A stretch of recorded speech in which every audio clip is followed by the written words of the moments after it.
I think there are lots of reasons. Probably the primary reason is that people just don't like to think about dying and tying up their affairs.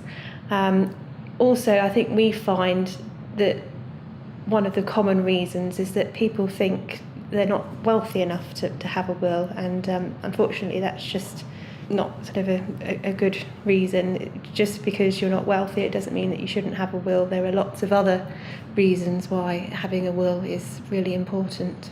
It's just so much easier, and it can be so much more straightforward to administer an estate if someone's left a will.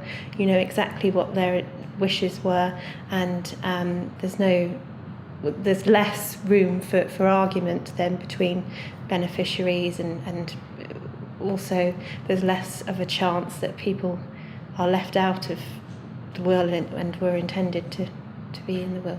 Once you sit down and properly think about it, it's relatively quick and painless to do a will, particularly if you get proper advice. You'll be talked through the process.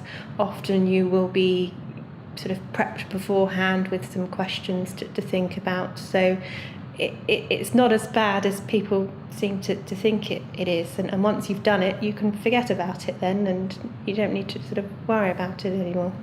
One of the greatest misconceptions is that sort of the concept of common law partners, and people assume that if you've lived together for a long time and you die, then that person will automatically take everything that you leave behind. But actually that's not the case. If you're not married, then your assets aren't going to go to your partner, they're going to go elsewhere, probably to people that you don't necessarily want them to go to, and that of course leaves the partner in a difficult position.